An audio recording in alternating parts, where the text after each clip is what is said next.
നമസ്കാരം ഡോക്ടർ 2PM-ലേക്ക് എല്ലാ പ്രേക്ഷകർക്കും സ്വാഗതം. ഹൃദ്രോഗം, ഹൃദയാഘാതം തുടങ്ങിയവയെക്കുറിച്ചൊക്കെ നമ്മൾ മുൻപ് ചർച്ച ചെയ്തിട്ടുള്ളതാണ്. ഇന്ന് ഇതുമായി ബന്ധപ്പെട്ട മറ്റൊരു വിഷയമാണ് നമ്മൾ എടുത്തിട്ടുള്ളത്. ഹാർട്ട് അറ്റാക്കിന് ശേഷം പല രോഗികളും ജീവിതത്തോട് മുഖം തിരിച്ചു നിൽക്കാറാണ് പതിവ്.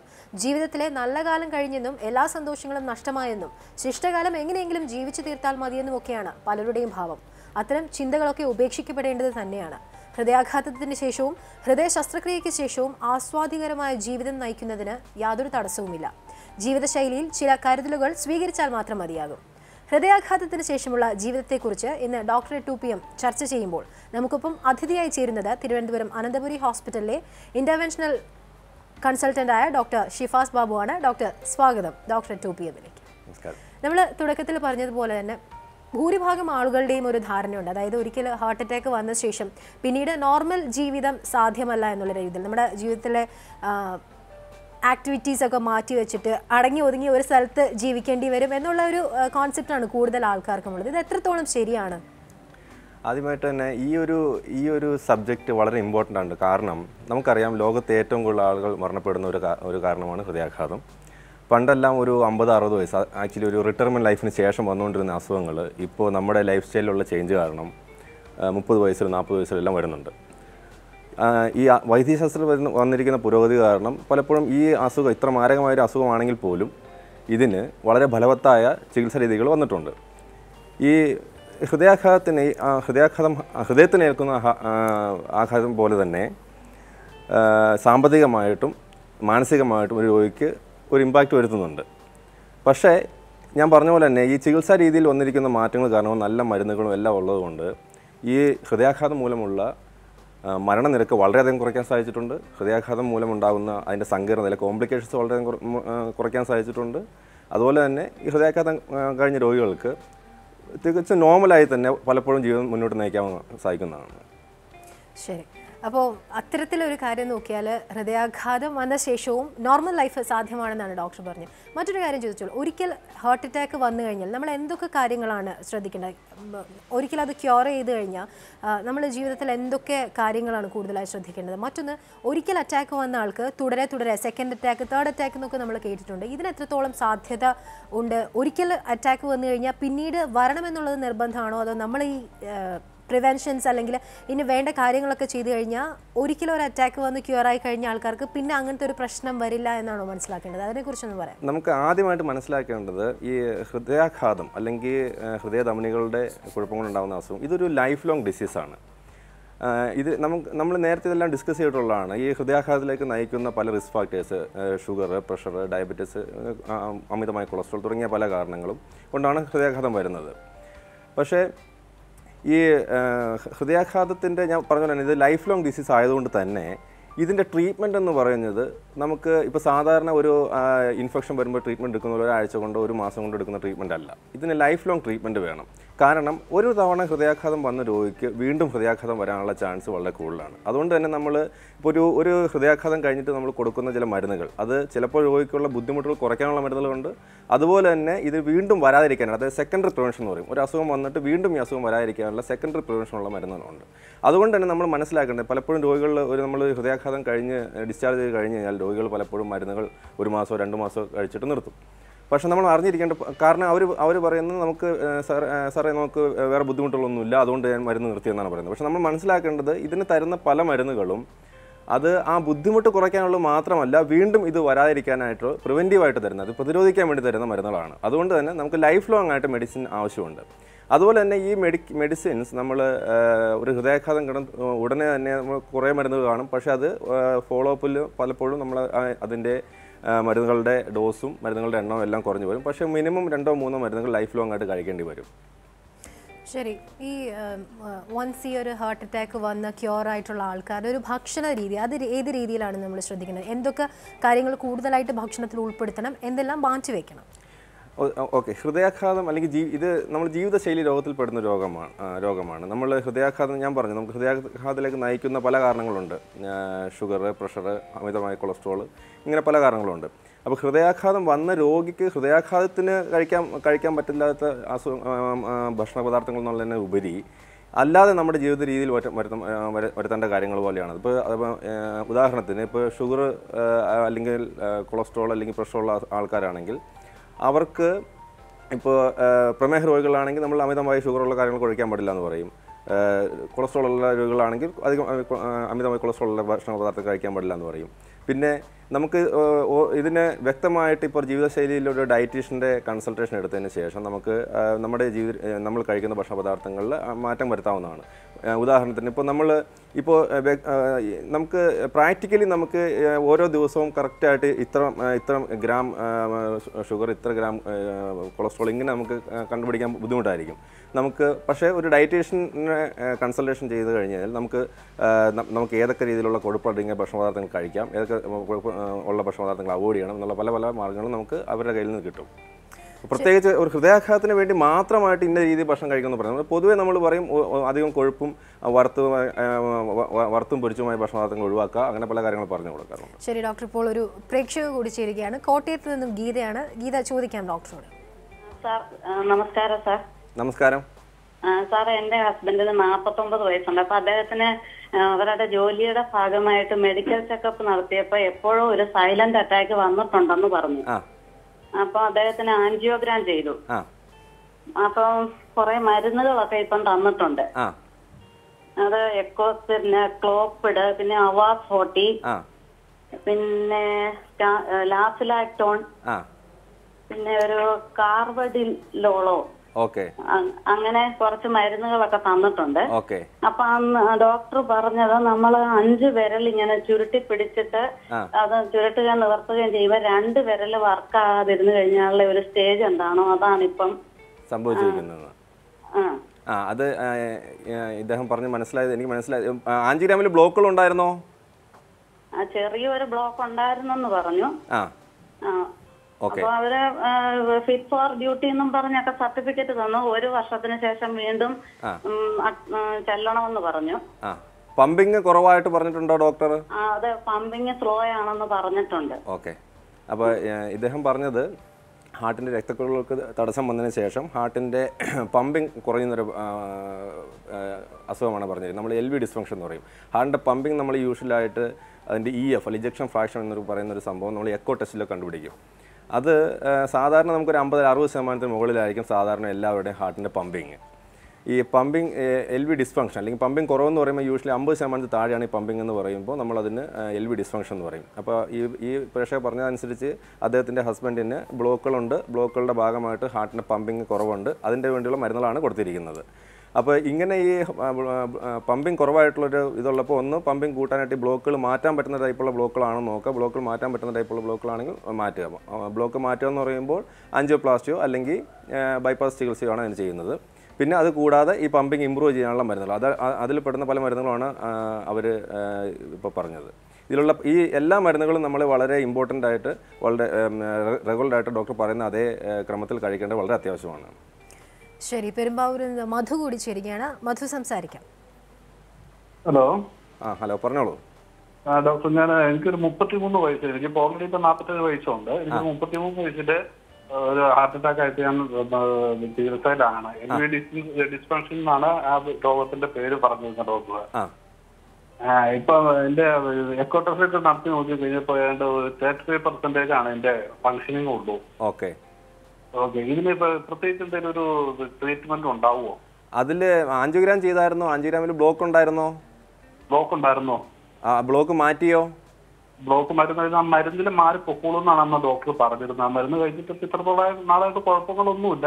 പക്ഷെ നമുക്ക് ഈ വെള്ളമൊക്കെ കുളിക്കാൻ നേരത്തെ വെള്ളമൊക്കെ കോരി ഒഴിക്കുമ്പോൾ നമുക്ക് ഭയങ്കര ഒരു നമുക്ക് നേരത്തെ ഹാർട്ട് അറ്റാക്ക് ആയിട്ട് വന്നിട്ടുണ്ടോ? ഹാർട്ട് അറ്റാക്ക് ആയിരുന്നു. അതിന്റെ ഫൈൻഡിങ് അതാണ് LV ഡിസ്ഫങ്ഷൻ എന്നാണ് പറഞ്ഞത്. അല്ല, LV ഡിസ്ഫങ്ഷൻ അല്ലല്ല, ഹാർട്ട് അറ്റാക്ക് ആയിട്ട് വന്നിട്ടുണ്ടോ?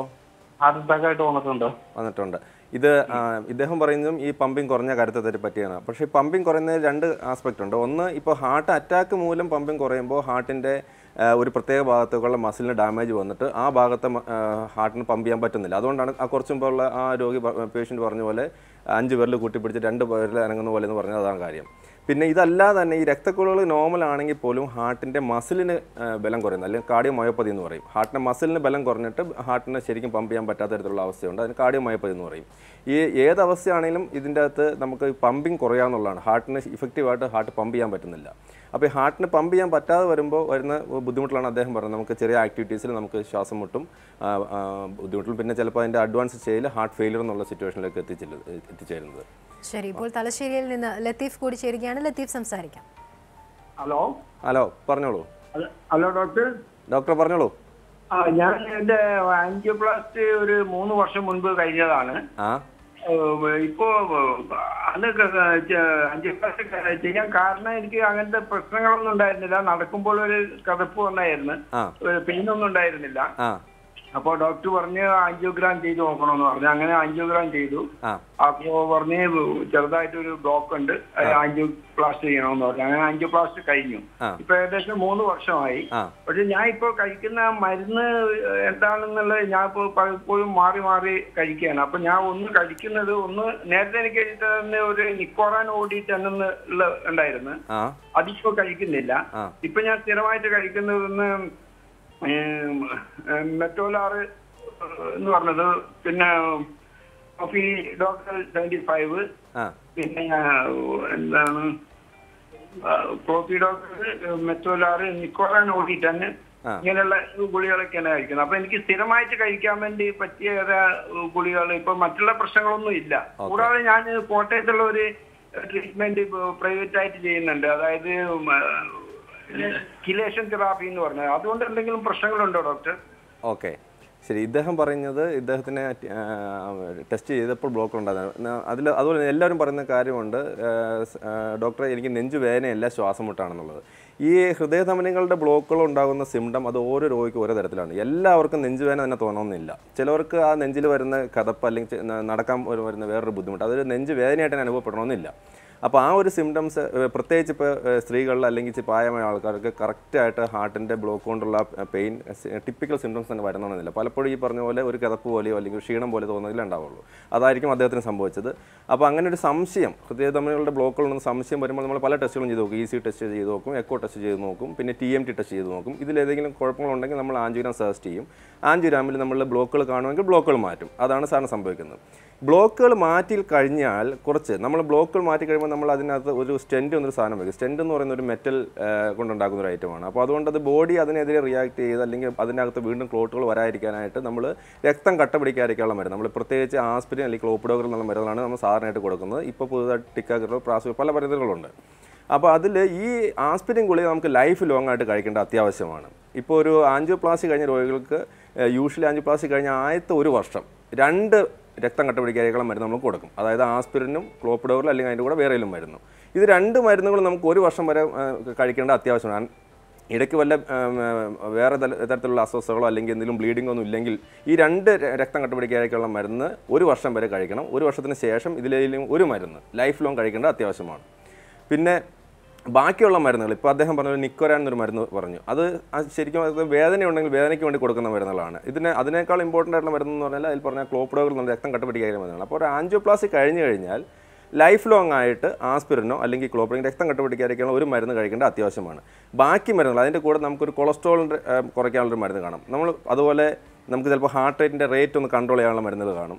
അതുപോലെ തന്നെ ഇപ്പോൾ BPയോ അല്ലെങ്കിൽ ഷുഗറോ വല്ലതും ഉണ്ടെങ്കിൽ അതിന് വേണ്ടിയുള്ള മരുന്നുകൾ കാണും. പിന്നെ വേറൊരു കാര്യം നമ്മൾ അറിഞ്ഞിരിക്കേണ്ടത്, ഒരു ഹാർട്ട് അറ്റാക്ക് കഴിഞ്ഞ രോഗികൾക്ക്, പ്രത്യേകിച്ച് ഇങ്ങനെ പമ്പിങ് കുറവുള്ള രോഗികൾക്ക് നമുക്ക് പലപ്പോഴും ഉപയോഗിക്കുന്ന ചില മരുന്നുകൾ അത് പലപ്പോഴും ചിലപ്പോൾ ഒരു BP ഉള്ള ആൾക്കാർക്ക് കൊടുക്കുന്ന മരുന്നുകളായിരിക്കും. അപ്പോൾ എപ്പോഴും രോഗികൾക്ക് ഒരു തെറ്റിദ്ധാരണ വരും, സാർ എൻ്റെ BP എപ്പോഴും 100 ഉള്ളൂ അല്ലെങ്കിൽ 110 ഉള്ളൂ, എനിക്ക് എന്തിനാണ് ഈ BPയുടെ മരുന്ന്? കാരണം പലപ്പോഴും നമ്മൾ മരുന്ന് മേടിക്കാൻ ചെല്ലുമ്പോൾ ഒരു മെഡിക്കൽ സ്റ്റോർ ചെല്ലുമ്പോൾ അവർ പറയുന്നത് BPയുടെ മരുന്നെന്ന് പറയുമ്പോൾ ആ ഒരു കൺഫ്യൂഷൻ വരാറുണ്ട് പലപ്പോഴും. പക്ഷേ നമ്മൾ മനസ്സിലാക്കേണ്ടത് ഈ പമ്പിങ് കുറഞ്ഞിരിക്കുന്ന രോഗികളുടെ പമ്പിങ് ഇമ്പ്രൂവ് ചെയ്യാനുള്ള പല മരുന്നുകളും നമ്മൾ ചിലപ്പോൾ BP കൂടി കൊടുക്കുന്ന മരുന്നുകളായിരിക്കും. അപ്പോഴും നമ്മൾ BP ഇല്ല എന്ന് വിചാരിച്ച് ഈ മരുന്ന് കഴിക്കാതിരിക്കരുത്. എപ്പോഴും നമ്മളൊരു ഡോക്ടർ എഴുതി തന്നിരിക്കുന്ന മരുന്ന് ആ ഡോക്ടറോട് തന്നെ ഡോക്ടർ എന്തിനാണെന്ന് ചോദിക്കുക, എത്ര നാൾ കഴിക്കാൻ, 7 ഡോസ് കഴിക്കാൻ ചോദിച്ച് ഡോക്ടറുടെ നിർദ്ദേശപ്രകാരം മാത്രമേ അത് നിർത്തുകയോ അല്ലെങ്കിൽ വീണ്ടും തുടർന്ന് കഴിക്കുകയോ ചെയ്യാമോ. ശരി ഡോക്ടർ, കൂടുതൽ കാര്യങ്ങൾ അറിയേണ്ടതുണ്ട്. മടങ്ങിയെത്താം ഇടവേളയ്ക്ക് ശേഷം.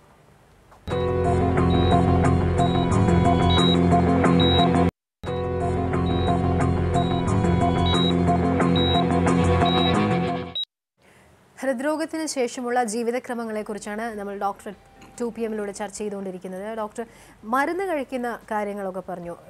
വൺസ് നമ്മൾ ഈ അറ്റാക്ക് വന്നു കഴിഞ്ഞിട്ട് കൊടുക്കുന്ന മരുന്നുകൾ കൃത്യമായി കഴിക്കണം എന്ന് പറഞ്ഞു. അതുപോലെ തന്നെ ഈ ചെക്കപ്പുകൾ ഡോക്ടർമാർ സജസ്റ്റ് ചെയ്യുമ്പോൾ ഏത് ഇടവേളകളിലാണ് ഈ ചെക്കപ്പുകൾക്ക് വിധേയരാകേണ്ടത്? ഓക്കെ, ഞാൻ പറഞ്ഞല്ലോ ഈ ഹൃദയാഘാതം എന്ന് പറയുന്ന ഒരു ലൈഫ് ലോങ് ഡിസീസാണ്. അതിൻ്റെ മരുന്നുകൾ വളരെ ക്രമമായിട്ട് ലൈഫ് ലോങ് കഴിക്കേണ്ട ആവശ്യമുണ്ട്. പല മരുന്നുകളും നമുക്കതിൻ്റെ ഡോസുകൾ അതിൻ്റെ നമ്മൾ ഫോളോ അപ്പിലാണ് പേഷ്യൻ്റെ ടോളറേറ്റ് ചെയ്യുന്നുണ്ടോ എന്ന് നോക്കിയിട്ട് അതിൻ്റെ ഡോസ് അഡ്ജസ്റ്റ് ചെയ്യുന്നതും അത് നിർത്തേണ്ടതാണോ അതിൽ പകരം വേറെ മരുന്ന് ചേർക്കേണ്ടതാണോ നമ്മൾ തീരുമാനിക്കുന്നത്. നമ്മൾ യൂഷ്വലായിട്ട് ഇപ്പോൾ ഒരു അസുഖം കഴിഞ്ഞ് നമ്മൾ ഒരു അത് കറക്റ്റ് ഒരു ഇത്ര ദിവസം കഴിഞ്ഞ് വരണം അങ്ങനെ ഇല്ല. നമ്മൾ റെഗുലറായിട്ട് യൂഷ്വലി ചിലപ്പോൾ ഒരു 2 വീക്സ് കഴിഞ്ഞ് വരാൻ പറയും, അല്ലെങ്കിൽ ഒരു 1 മന്ത് കഴിഞ്ഞ് വരാൻ പറയും. നമ്മൾ യൂഷ്വലി ഈ പറഞ്ഞ പോലെ ഈ പറഞ്ഞ പേഷ്യൻസിൻ്റെ ഒരു സിംറ്റം, രോഗി വന്നപ്പോൾ ഒരു സിംറ്റം പറഞ്ഞു, ആ സിംറ്റത്തിന് നമ്മൾ മരുന്ന് സ്റ്റാർട്ട് ചെയ്തു, അതിന് ഇഫക്റ്റീവ് ആണോ. അതുപോലെ തന്നെ നമുക്ക് ഈ ഹാർട്ട് അറ്റാക്കിൻ്റെ ഈ പറഞ്ഞ മരുന്ന് ഇതിൽ പലതും ഈ മരുന്നുകൾ നമുക്ക് ടൈട്രേറ്റ് ചെയ്തൊരു പർട്ടിക്കുലർ ലെവലിൽ എത്തിക്കണമെന്നുണ്ട്. അപ്പോൾ അങ്ങനെ വരുമ്പോൾ തന്നെ നമ്മളൊരു ചെറിയ ഡോസ് തുടങ്ങിയിട്ട് പേഷ്യനോട് 2 വീക്സ് കഴിഞ്ഞാൽ 1 മന്ത് കഴിഞ്ഞിട്ട് വന്നിട്ട് നമ്മൾ വീണ്ടും അതിൻ്റെ മരുന്ന് വീണ്ടും ടൈട്രേറ്റ് ചെയ്യുന്നു. അതുപോലെ തന്നെ ഈ ചില മരുന്നുകൾക്ക് രോഗികൾ ചിലപ്പോൾ ടോളറേറ്റ് ചെയ്യത്തില്ല.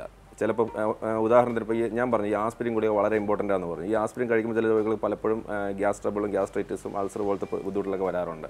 അപ്പോൾ അങ്ങനത്തെ ബുദ്ധിമുട്ടുകൾ വല്ലതും ഉണ്ടോ? അതുപോലെ തന്നെ നമുക്കറിയാമല്ലോ ഈ ഒരു ഹാർട്ട് അറ്റാക്ക് കഴിഞ്ഞൊരു രോഗിക്ക് നമ്മളൊരു 3-4 മരുന്ന് കൊടുക്കുന്നുണ്ട്. അത് അദ്ദേഹത്തിൻ്റെ ജീവിതത്തിൽ വരുന്ന ഒരു പുതിയൊരു കാര്യമാണ്. നമുക്കൊരു എന്തൊരു പുതിയ ജീവിതചര്യം ഒരു ദിവസം കൊണ്ട് 2 ദിവസം കൊണ്ട് നമുക്കത് ശരിയാക്കി എടുക്കാൻ പറ്റത്തില്ല. ഇത് ലൈഫ് ലോങ് ആയിട്ട് ഇനി അങ്ങോട്ട് കണ്ടിന്യൂ ആയിട്ട് ചെയ്യേണ്ട ഒരു കാര്യം നമ്മൾ കണ്ടിന്യൂസ് ആയിട്ട് പേഷ്യൻറ്റിനോട് പറഞ്ഞ് മനസ്സിലാക്കി ഓരോ രോഗിക്കുള്ള സംശയങ്ങൾ നിവാരണം ചെയ്ത് അങ്ങനെ റെഗുലർ ഫോളോ അപ്പിൽ പറഞ്ഞാൽ അത് അവരുടെ റൊട്ടീനായിട്ട് മാറത്തുള്ളൂ. ഈ മരുന്നിൻ്റെ കാര്യങ്ങൾ പോലെ തന്നെ ഇമ്പോർട്ടൻ്റ് ആണ് ഇപ്പോൾ ബാക്കിയുള്ള കാര്യങ്ങൾ. ഇപ്പോൾ ഉദാഹരണത്തിന് ഒരു പുകവലിക്കുന്ന ഒരു രോഗി, ഹാർട്ട് അറ്റാക്കിന് മുമ്പ് പുകവലിച്ചുകൊണ്ടിരുന്ന രോഗി, നമുക്ക് പുകവലി മാറ്റണം നമ്മൾ വീണ്ടും റിപ്പീറ്റഡ് ആയിട്ട് പറഞ്ഞാൽ അല്ലെങ്കിൽ അതിൻ്റെ കാര്യങ്ങൾ പറഞ്ഞു കൊടുത്താലേ അവരത് മാറ്റത്തുള്ളൂ. അപ്പോൾ അതുപോലെ ഓരോ കാരണം അതുകൊണ്ട് തന്നെ നമുക്കിതിൻ്റെ ഫോളോ അപ്പ് വളരെ ഇമ്പോർട്ടൻ്റ് ആണ്. യൂഷ്വലായിട്ട് നമ്മൾ സാധാരണ എല്ലാ ഹോസ്പിറ്റലിലും ചിലപ്പോൾ 2 ആഴ്ച കഴിഞ്ഞൊരു ഫോളോ അപ്പ് പറയും, ചിലപ്പോൾ അല്ലെങ്കിൽ 1 മാസം കഴിഞ്ഞൊരു ഫോളോ അപ്പ് പറയും, വീണ്ടും ചിലപ്പോൾ 1 മാസം കഴിഞ്ഞൊരു ഫോളോ അപ്പ്. കാരണം നമ്മൾ ഈ രോഗി ഈ മരുന്ന് കറക്റ്റായിട്ട് കഴിക്കുന്നുണ്ടോ എന്ന് നോക്കുന്നതിന് വേണ്ടിയുള്ള ഒരു കാര്യം കൂടിയാണ് ഫോളോ അപ്പ്. അപ്പോൾ അതുപോലെ തന്നെ ഇപ്പോൾ ഒരു 2 മാസം 3 മാസം കഴിയുമ്പോൾ രോഗി മരുന്നെല്ലാം കറക്റ്റായിട്ട് കഴിക്കുന്നുണ്ട്, മരുന്നിൻ്റെ ഡോസ് എല്ലാം കറക്റ്റ് ആയിട്ടുണ്ട്, ഹാർട്ടിൻ്റെ പമ്പിങ്ങും കാര്യങ്ങളൊക്കെ ഇമ്പ്രൂവ് ചെയ്ത് വരുന്നു, രോഗി ഈ പറഞ്ഞ പോലെ അദ്ദേഹത്തിൻ്റെ ഡെയിലി റൊട്ടീനിലിട്ട് ജോലിക്കെല്ലാം ജോയിൻ ചെയ്ത് കഴിഞ്ഞു. അങ്ങനെയായി ഇദ്ദേഹം കറക്റ്റായിട്ടെല്ലാം കഴിക്കുന്ന ആളാണെങ്കിൽ പിന്നെ 3 മാസം കൂടുമ്പോഴോ 6 മാസം കൂടുമ്പോഴോ ചിലപ്പോൾ കുറേ നാൾ കഴിയുമ്പോൾ ഇയർലി ഒരു ഫോളോ അപ്പ് ആയാലും മതി.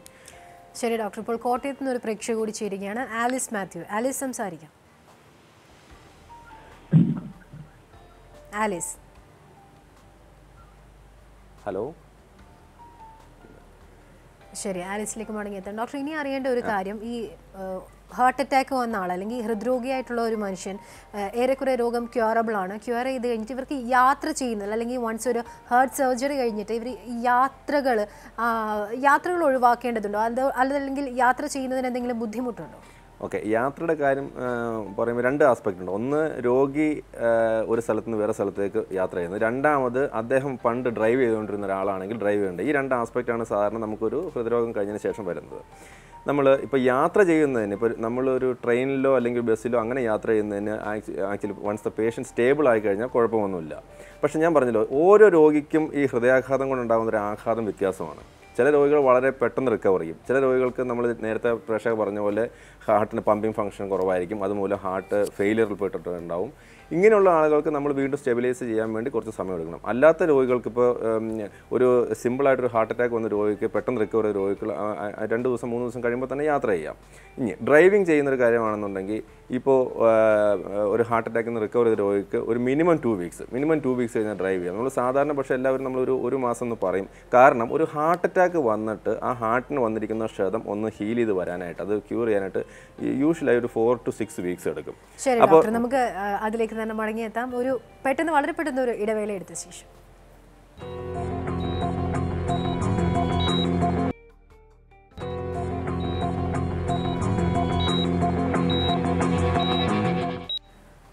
ഡോക്ടർ, ഹാർട്ട് അറ്റാക്കിന് ശേഷമുള്ള ജീവിതക്രമത്തിൽ നമ്മൾ ശ്രദ്ധിക്കേണ്ട മറ്റു കാര്യങ്ങൾ കൂടി വളരെ ചുരുക്കം വാക്കുകൾ. അടുത്തൊരു കാര്യം, നമുക്ക് ഹാർട്ട് അറ്റാക്ക് വന്ന രോഗിക്ക് ഇപ്പോൾ റിക്കവറി ചെയ്ത് കഴിഞ്ഞാൽ എപ്പോഴും ബെഡ് റെസ്റ്റിൻ്റെ ആവശ്യമില്ല. നമുക്ക് ഒരു വേറെ സങ്കീർണതകൾ, വേറെ കോംപ്ലിക്കേഷൻസ് ഒന്നും ഇല്ലാത്ത, ഞാൻ പറഞ്ഞ പോലെ ഹാർട്ട് ഫെയിലിയറോ അല്ലെങ്കിൽ BP വ്യതിയാനങ്ങളൊന്നും ഇല്ലാത്ത രോഗികൾക്ക് നെക്സ്റ്റ് ഡേ തന്നെ നമുക്ക് ആംബുലേഷൻ സ്റ്റാർട്ട് ചെയ്യാവുന്നതാണ്, നമുക്ക് നടന്നു തുടങ്ങാവുന്നതാണ്. നടന്നു തുടങ്ങുമ്പോൾ ഉടനെ തന്നെ ഒരു അരമണിക്കൂർ 1 മണിക്കൂർ നടക്കുന്നതിന് പകരം എല്ലാ ദിവസവും ഗ്രാജുവലായി സ്റ്റാർട്ട് ചെയ്യുക. 3 മിനിറ്റ്, 5 മിനിറ്റ്, 7 മിനിറ്റ്, 10 മിനിറ്റ്, അങ്ങനെ ഗ്രാജുവലി ഓരോ ദിവസവും 2-3 മിനിറ്റ് വെച്ച് കൂട്ടി അങ്ങനെ നമുക്ക് ആംബുലേഷൻ സ്റ്റാർട്ട് ചെയ്യാം. ബെഡ് റെസ്റ്റിൻ്റെ ആവശ്യം അങ്ങനെയില്ല. ഹാർട്ട് ഫെയിലർ അല്ലെങ്കിൽ ഈ പറഞ്ഞ BP വ്യതിയാനങ്ങൾ അങ്ങനെ കോംപ്ലിക്കേഷൻസ് ഉണ്ടെങ്കിൽ മാത്രമേ നമ്മൾ ഡോക്ടർമാർ ബെഡ് റെസ്റ്റ് പറയാറുള്ളൂ. പിന്നെ ഞാൻ എപ്പോഴും പറഞ്ഞ പോലെ തന്നെ ഇതിൽ ഏറ്റവും ഇമ്പോർട്ടൻ്റ് ആയിട്ടുള്ള കാര്യം എന്ന് പറഞ്ഞു കഴിഞ്ഞാൽ നമ്മുടെ ലൈഫ് സ്റ്റൈലിലുള്ള മോഡിഫിക്കേഷൻസും പിന്നെ ഈ മരുന്ന് വളരെ കറക്റ്റായിട്ട് കഴിക്കുക എന്നുള്ള കാര്യങ്ങളുമാണ്. പിന്നെ നമ്മൾ ഓർത്തിരിക്കുക, ഇതൊരു it's A life long disease. അതുകൊണ്ട് നമുക്ക് മരുന്നുകൾ ജീവിതകാലം മൊത്തം ഡോക്ടർ നിർദ്ദേശാനുസരണം കഴിക്കുന്നത് വളരെ അത്യാവശ്യമാണ്. വളരെ നന്ദി ഡോക്ടർ. നമുക്കിപ്പം ഇന്ന് അതിഥിയായി എത്തിയത് തിരുവനന്തപുരം അനന്തപുരി ഹോസ്പിറ്റലിലെ ഇൻ്റർവെൻഷണൽ കാർഡിയോളജിസ്റ്റായ ഡോക്ടർ ഷിഫാസ് ബാബുവാണ്. ഡോക്ടർ അതിഥിയായി എത്തിയതിൽ വളരെ സന്തോഷം, നന്ദി. Doctor 2PM പൂർണ്ണമാവുക.